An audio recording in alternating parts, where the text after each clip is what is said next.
दो दिन है इस घर में रहना, आखिर जाना जरूरी रे।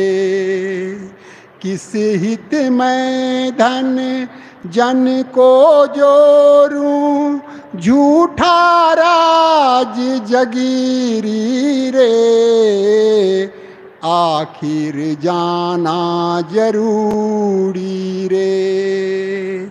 आज काल में तन छूटेगा जिस पर फूल फुलेरी रे, आज काल में तन छूटेगा जिस पर फूल फुलेरी रे।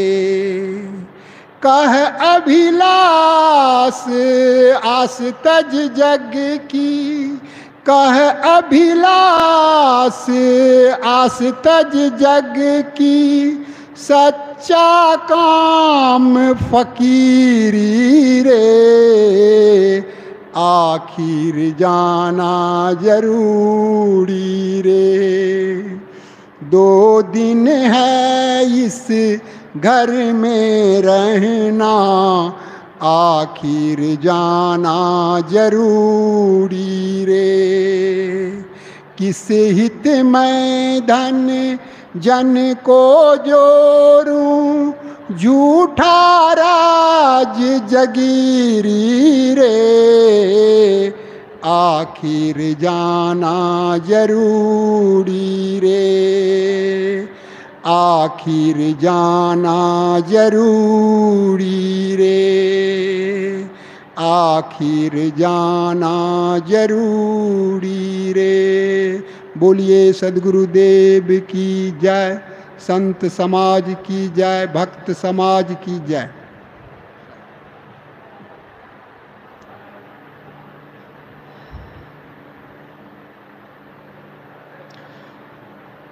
आप लोग आशा है शरबत पी चुके हैं, तो जो लोग शरबत पी चुके हैं वो लोग अंदर कक्ष में आ जाएं, ताकि सत्संग की गतिविधियां सुचारू रूप से आगे बढ़ाई जा सकें। कौशाम्बी से आए हुए श्री ध्यान साहब जी, ध्यान साहब से निवेदन है कि आएं और आकर के हम लोगों को भजन सुनाएं।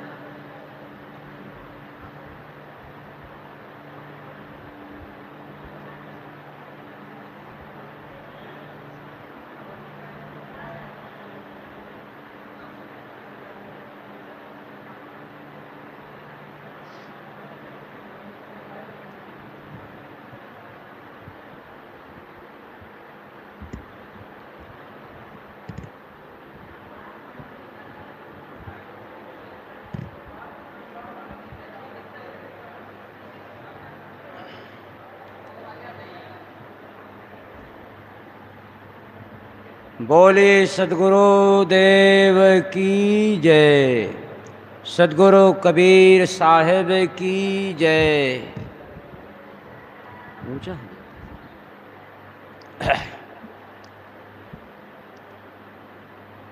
आज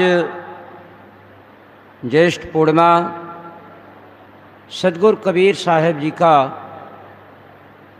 पावन जयंती पर्व है। सद्गुरु कबीर पावन जयंती पर्व के उपलक्ष्य में आज पूरे देश में जहाँ जहाँ सद्गुरु कबीर आश्रम स्थापित हैं, हर आश्रमों में बड़े धूमधाम के साथ सद्गुरु कबीर साहब की पावन जयंती पर्व सभी मना रहे हैं। यहाँ भी मनाया जा रहा है सद्गुरु कबीर पारक संस्थान प्रयागराज में। आए सद्गुरु की वंदना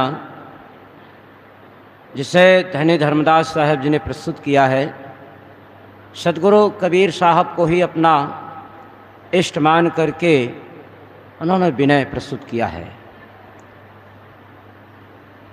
नमो नमो गुरुदेव जी। नमो कबीर कृपाल।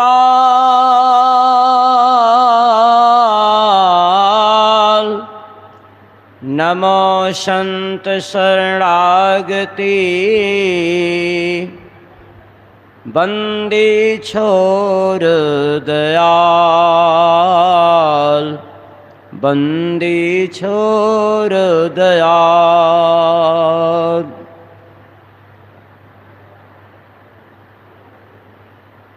अब मोहि दर्शन दे हो कबीर। अब मोहि दर्शन दे हो कबीर। दर्शन दे हो कबीर। दर्शन दे हो कबीर। अब मोहि दर्शन दे हो कबीर। तुम्हारे दरस से संकट कटत हैं। तुम्हारे दरस से संकट कटत हैं। निर्मल हो तो शरीर। अब मोहि दर्शन दे हो कबीर। अब मोहि दर्शन दे हो कबीर। अमृत भोजन हंसा पावे। अमृत भोजन हंसा पावे। शब्द धुनन की खीर।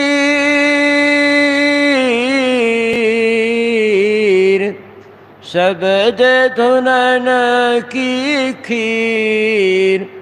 अब मोहि दर्शन दे हो कबीर। दर्शन दे हो कबीर साहेब।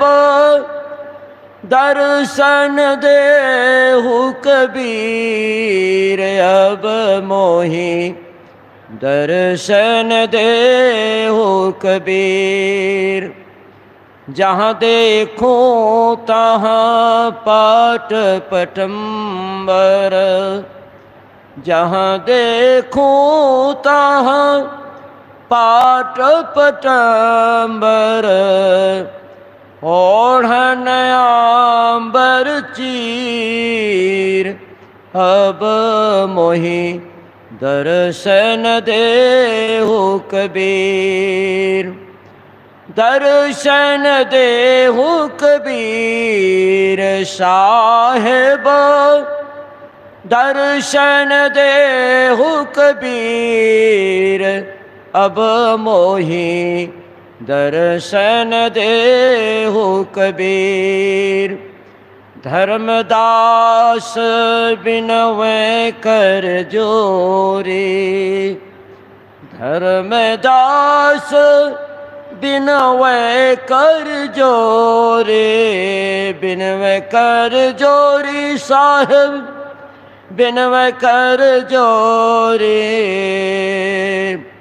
हंस लगायो तीर। हंस लगायो तीर। अब मोहि दर्शन दे हो कबीर। अब मोहि दर्शन दे हो कबीर। बोले सद्गुरु देव की जय। बहुत बहुत धन्यवाद श्री ध्यान साहेब जी।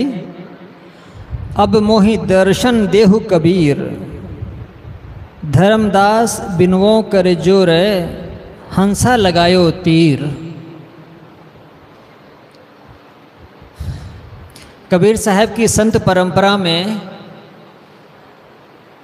धर्मदास जी एक महत्वपूर्ण संत हुए हैं। Hello hello. उन्होंने कबीर साहब के विचारों को फैलाने में बड़ी भूमिका निभाई है। वो एक व्यापारी थे, व्यापार करते थे। हेलो। और कहते हैं कि उनके पास उस जमाने में 56 करोड़ की संपत्ति थी।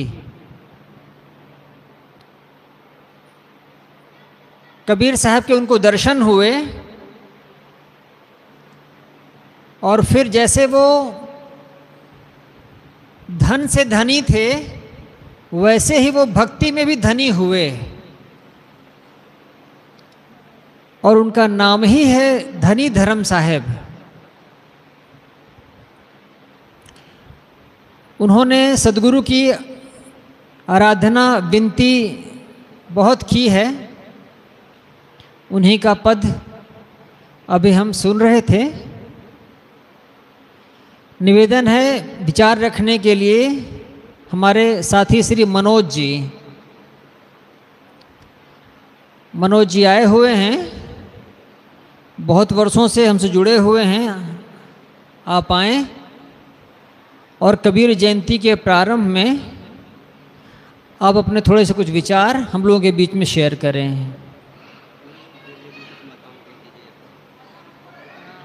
अभी भेज दें। हाँ होगा। हमारे कोठार से हमारे श्री साहब जी आए हुए हैं। उनका कहना है कि थोड़ा सा भंडार में कुछ सहयोग चाहिए बहनों से। अगर कोई लोग जा सकें यहाँ से, या जो आवाज़ सुन रहे हैं, कुछ माताएं पूड़ी बेलने के लिए उनको बुलाया गया है। अगर किसी की रुचि हो तो जाएं और थोड़ा सा सहयोग करके आधे घंटे में आ जाएं। भजन रखना है कि प्रवचन? हाँ तो आप कर दीजिए।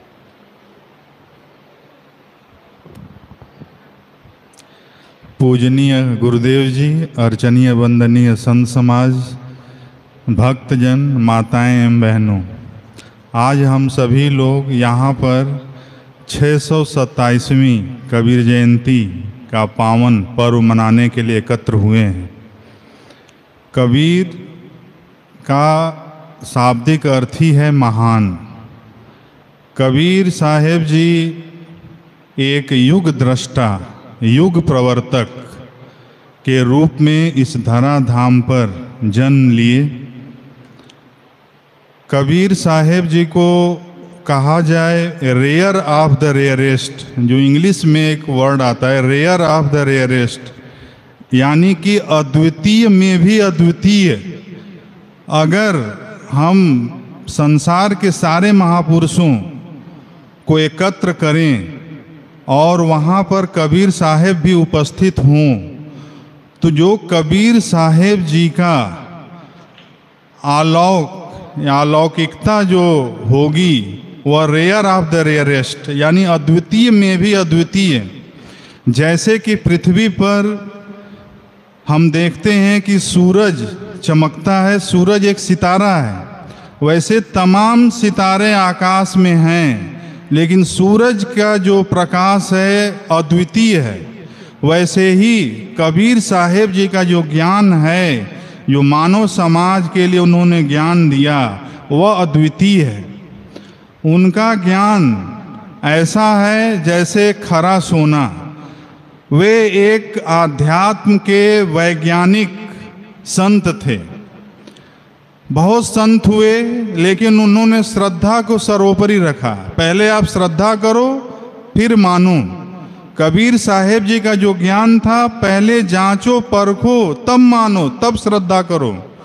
कबीर साहेब जी का ज्ञान उस वैज्ञानिक की तरह है, जो वैज्ञानिक एक प्रयोगशाला में प्रयोग करता है, चाहे वो भौतिक क्षेत्र का वैज्ञानिक हो, बायोलॉजी का हो, केमिस्ट्री का हो, किसी भी क्षेत्र का वैज्ञानिक जो होते हैं वो लैब में प्रयोगशाला में जाके प्रयोग करते हैं।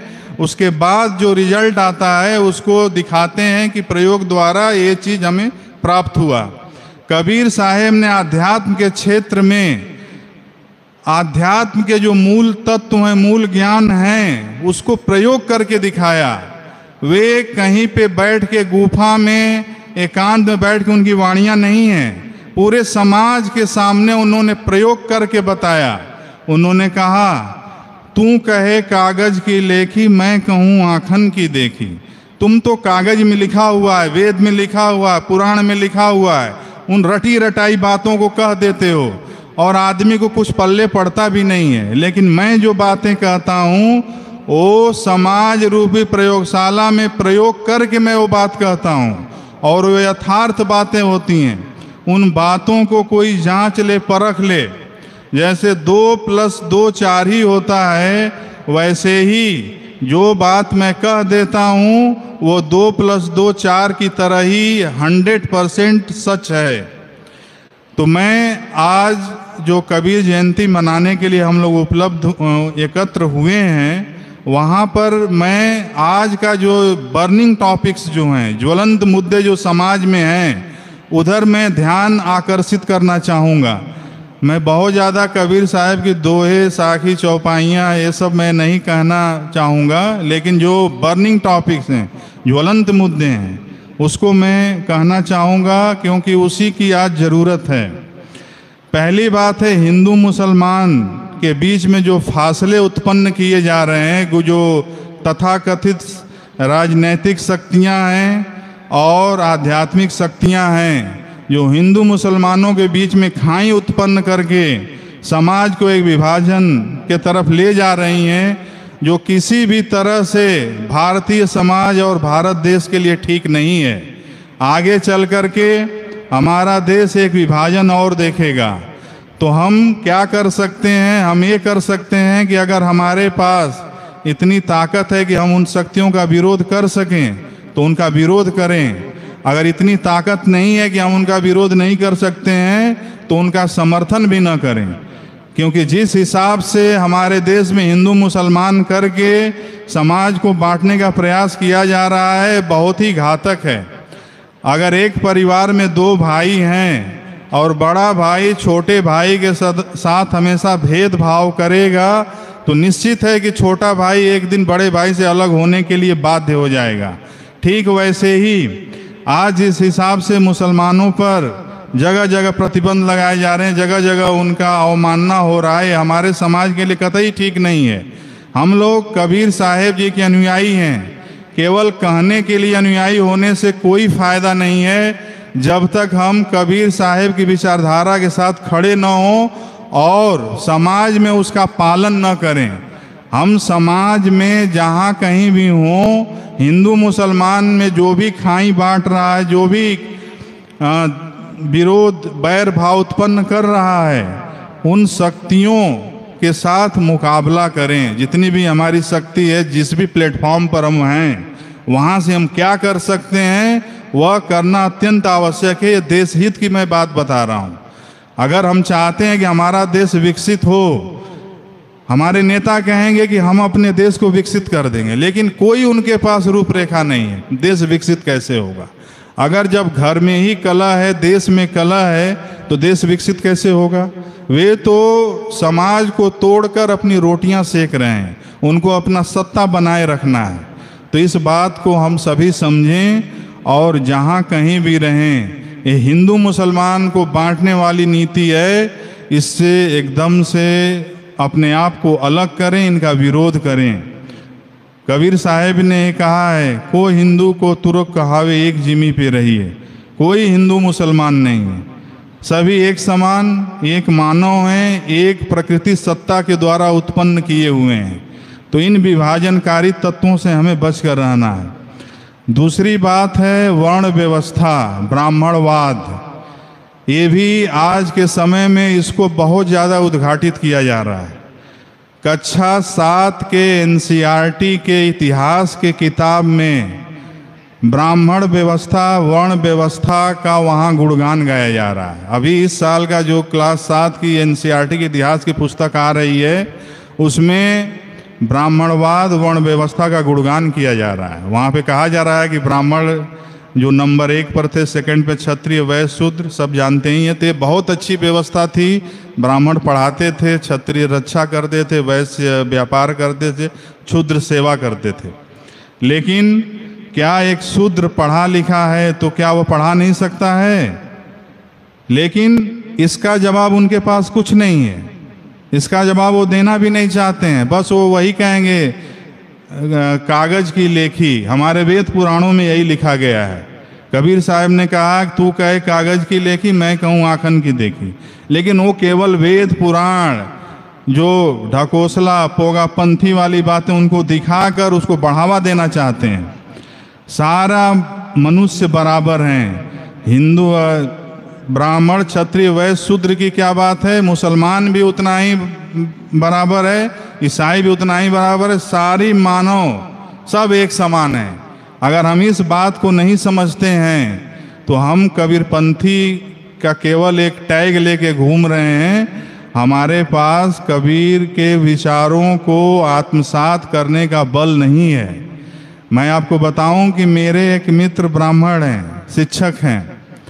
उन्होंने एक बार ऐसे ही बातचीत हो रही थी, उन्होंने मेरे को धीरे से कहा था कि मनोज, नहीं पता है, ये ब्राह्मणों की सोची समझी चाल है। ब्राह्मणों ने ये व्यवस्था ऐसे बनवाई ताकि उनकी वो मलाई खाते रहें बैठकर, उन्हें कुछ करना न पड़े। वो खुद ब्राह्मण थे लेकिन वो जान रहे थे। तो ये सब जो हैं, ये सब जानते हैं कि मलाई कैसे खाना है, भले देश जो है ख़त्म हो जाए। ब्राह्मणवादी व्यवस्था के वजह से हम मुगलों द्वारा गुलाम हुए, अंग्रेजों के द्वारा गुलाम हुए। अगर ये ब्राह्मणवादी व्यवस्था नहीं होती तो हमारे देश में इतना बाहुबल था कि हम वाय आक्रांताओं को परास्त कर जाते। लेकिन ब्राह्मणवादी व्यवस्था ने सबको बांध के रख दिया, वैज्ञानिक सोच को समाप्त कर दिया। तुम शूद्र हो, तुम सोच नहीं सकते, तुम वैश्य हो, तुम सोच नहीं सकते, क्षत्रिय हो, सोच नहीं। सोचने का अधिकार, पढ़ने लिखने का केवल ब्राह्मणों के पास है। और यही वजह था कि हमारा देश गुलाम बना।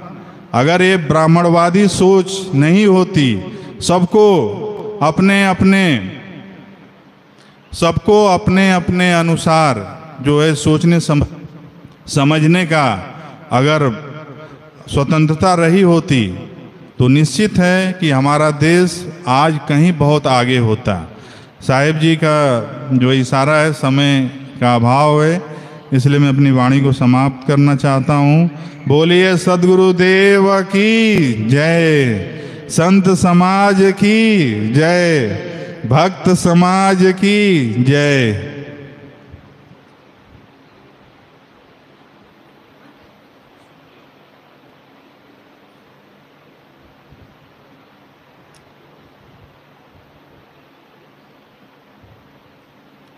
मनोज जी ने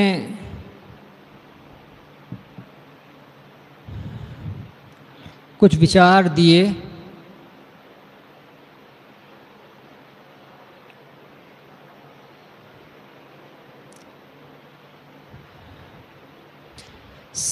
सब महसूस करते हैं कि वर्ण व्यवस्था से जो उपजा हुआ छुआछूत है, उसने इस देश का बहुत अहित किया है।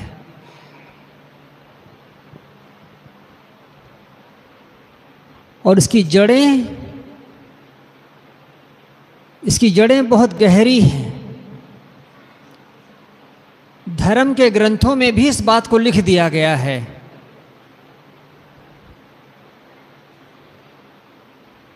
लेकिन मैं आपसे बताऊं कि चीज़ें बदल रही हैं।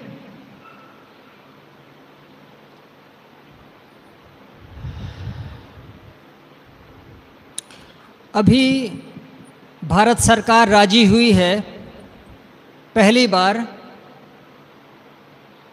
कि हम जाति सर्वेक्षण करवाएंगे।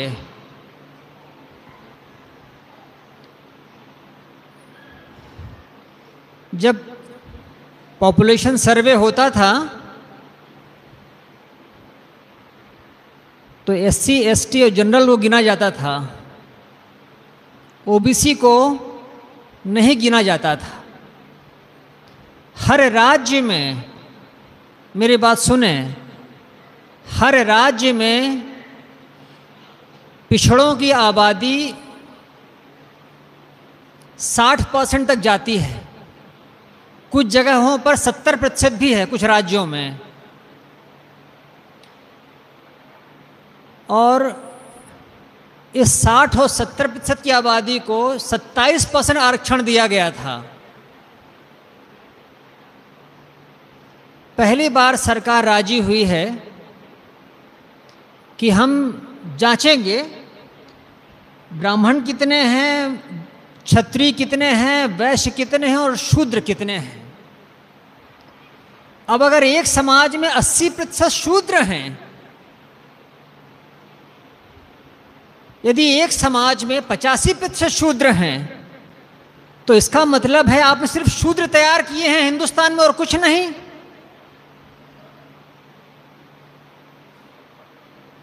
ये कौन सी व्यवस्था है?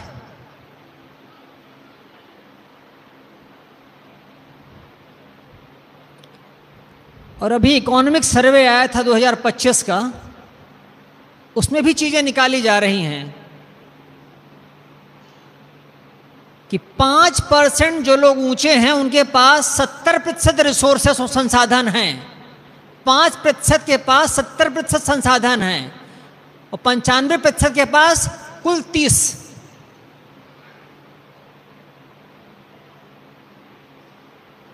वो एक कहावत है ना, बात निकलेगी तो फिर दूर तलक जाएगी। देश को विकसित करना है, समाज को विकसित करना है, इसका मतलब है सबको विकास करने का अवसर देना पड़ेगा। जो काम इतने वर्षों तक नहीं हो पाया, उस काम को करने का मोदी सरकार ने बीड़ा उठाया है कि हम करेंगे। निश्चित है बहुत तरह के दबावों में सरकार ने निर्णय लिया है, कुछ इसमें हानि भी होगी, कुछ लाभ भी है। लाभ ज़्यादा है, नुकसान बहुत कम है। नुकसान जो हो चुका है उसको ठीक किया जाना है।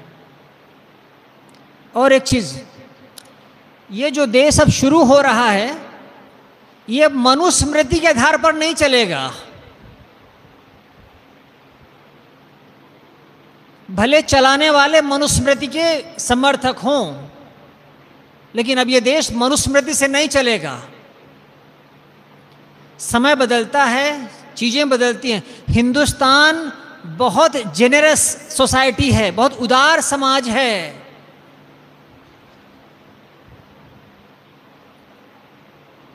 शास्त्रों के आधार पर हिंदू समाज नहीं चलता है। अगर चीज़ें गलत हैं तो बदल दी जाएंगी और सब राजी होंगे इस पर। कबीर अपने समय के एक पब्लिक इंटेलेक्चुअल थे, जन बुद्धिजीवी थे। समाज की पीड़ा, समाज का दर्द, उसकी समस्याओं को कबीर साहब ने अपनी वाणी में लिया है।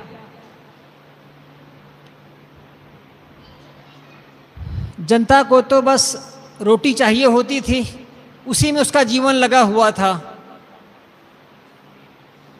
लेकिन कबीर साहब जनता की बात को जनता तक पहुंचाते थे, जनता की जुबान में।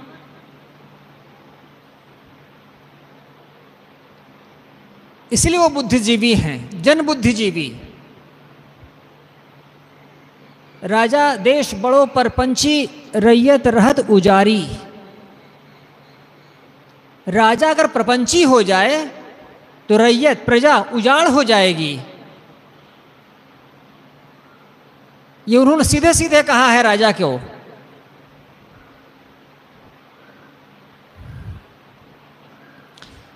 जब लड़ाई होती है जनता की राजा के साथ तो कबीर जनता के साथ खड़े होते हैं। जब लड़ाई होती है जनता की मंदिर से तो कबीर जनता के साथ खड़े होते हैं, मंदिर के साथ नहीं।